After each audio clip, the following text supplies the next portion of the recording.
Happening in the State Line area sports scene. You'll hear about it now on the WROK State Line Sports Hour with your hosts, Dave Schmidt and Matt Nestor. Presented by Lincoln Rent-All and Sales.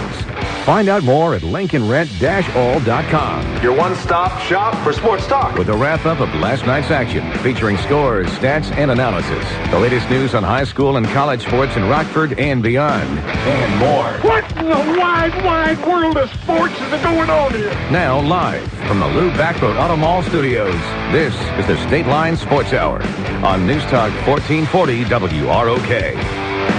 Good morning, everybody. Dave Schmidt, Matt Nestor, and producer Tom Warner. We are not even going to mess around today. No, we're going right into a little bit of Pigskin preview. We're doing it all kinds of ways this year, and one of the ways that we're doing it is on the air during our show. And to kick off our interview today, our first one out of three will be Tim Sughroue, the head football coach at Hononegah, the Hononegah Indians. And first of all, Coach, good to have you on today. Yeah, thanks for having us. Well, how are things going in practice so far, Coach? It's been a good summer. I had our 25 practice days this summer, and then this week it seemed to go pretty well. And we're just installing both the offense and the defense, and it seems to be progressing pretty well. You guys have had a lot of great running backs at Hononegah over the years, but last year was a lot of fun with Alex Martin, Jake Wilson running the ball. What are you guys going to do to try to replace some of that production this year? Well, Alec Dodd was our other halfback last year as a junior. Will be back, and Alec kind of paid his dues last year, doing a lot of blocking. He's a great blocking back, but he can run the football as well. And we're looking forward to him being able to carry the load a little bit his senior year. When you look at that, with having running backs and quarterbacks back there, you always need that good offensive line. You got some guys back on that, or you have to rebuild that as well? The offensive line is really where we do have a little bit of experience back. Our center, Jordan Jensen, will be back. He started the last probably seven games for us. Our left guard, Shane Reisick, has been one of our blockers. Last year was, and then our tight end, Tristan Berg, is definitely one of our best blockers on the offensive side of the ball. So we have three people up front that we had good experience. What about the quarterback position, especially for your offense? You guys got a lot of moving parts at such a vital spot there. What are you guys going to be doing there? Well, there's a junior right now, Daytona Chandler, looks like to be in the lead. So we have a sophomore kid who's been up with us, getting reps in Louis Berry, that's playing well. And then there's a senior, Austin Harder, who's been playing some wide out and some quarterback. So he's going to give us some depth at the quarterback position, but probably play more wide out for us. When you look at Hononegah the last few years, I think one of the things that's really stood out is you guys have really built not just a physical defense, but a fast defense. Is that something you guys are going to be able to continue this year? That's we only have just a couple starters back. Jake Cremines was the first team all-conference D-tackle, will be back, and then Shaler Burnell played defensive back for us last year as a sophomore, and he'll be back as a junior as a returning starter. And those are the only two. But Coach Smith, the defensive coordinator, Coach LeMay, Coach Zimmerman, everything that they say, and I'm seeing it in practice, they feel that they're a little bit faster actually on the defensive side of the ball. We'll see how physical we are when we get into a football game, but I think just in terms of overall speed, I think we might be a little bit faster than we were last year. We're talking to Hononegah head football coach Tim Sughroue as they get ready for the upcoming season. In just 2 weeks, it's hard to believe, but the weather has played a good part for you guys this year, hasn't it? It hasn't been real hot. It's been kind of nice outside. Does that help you in your conditioning and practicing a little bit?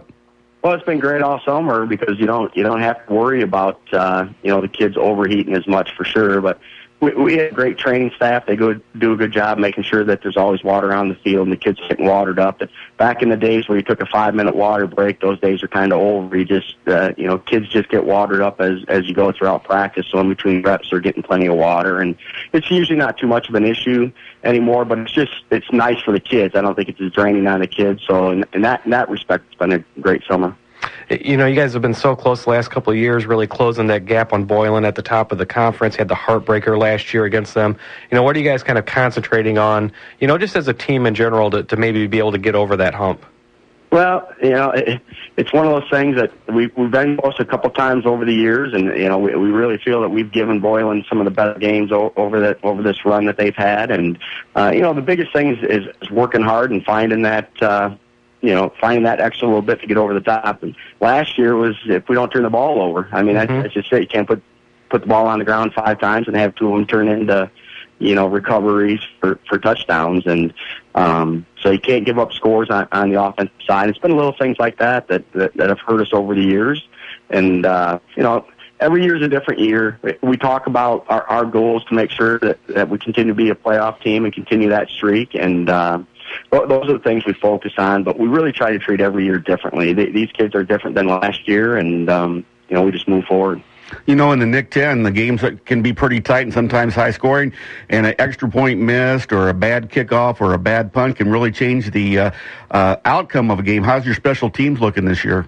Well, Austin Harder will be punt for us, and he did a great job last year. He was really one of two kids that I thought had a chance to get all conference, and he was just edged out. But he's been kicking the ball really well. We got a great snapper, a sophomore kid who's been going all over the country to snapping camp, so our snapping should be great, and Nate Durham.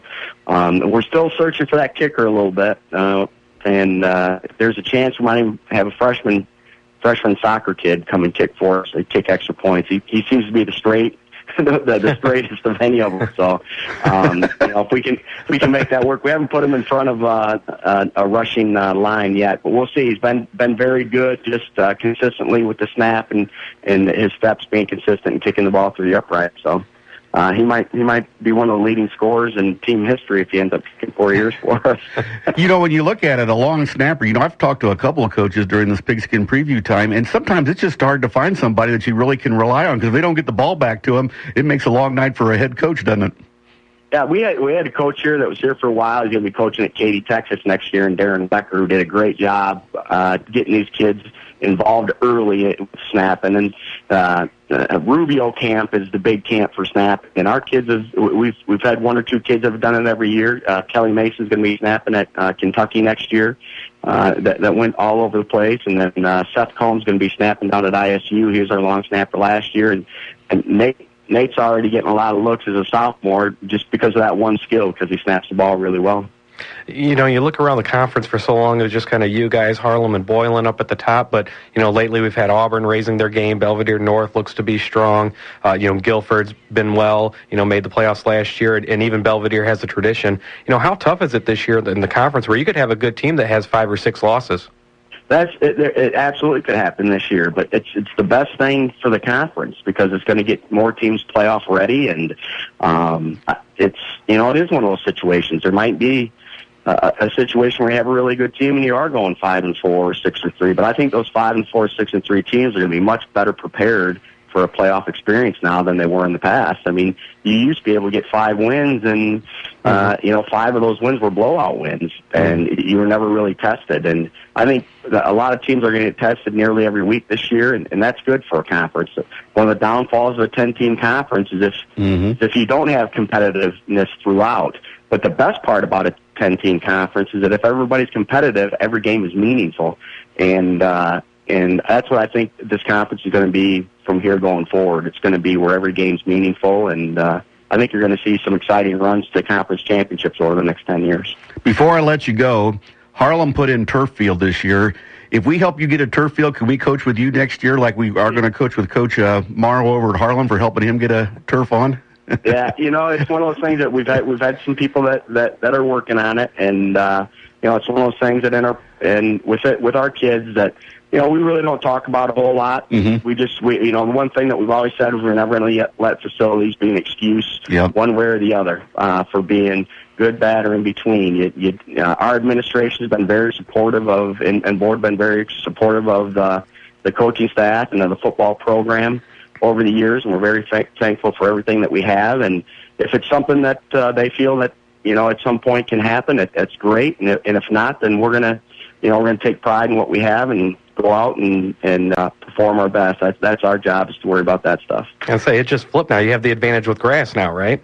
Yeah, in a way, it is that way a little bit. There are some teams that are that way. I know the Midwest Conference, my son's going to be playing next year in that conference. And Grinnell, Iowa, little school out in Iowa, they're keeping grass just for that reason. They're the only team in the conference now that's going to have grass, and they kind of use that just as and they've got plenty of money. Grinnell is, over $1 billion endowment, but nice. Now they just want to keep the grass because they want to be different. So, maybe there's some advantage to that. Who knows? I like that. I like that idea. Hey, Coach, I hear you got a picnic today. Thanks for taking some time to talk to us, and good luck this year with the Indians. And hopefully maybe we'll get down that state tournament road a little bit, too.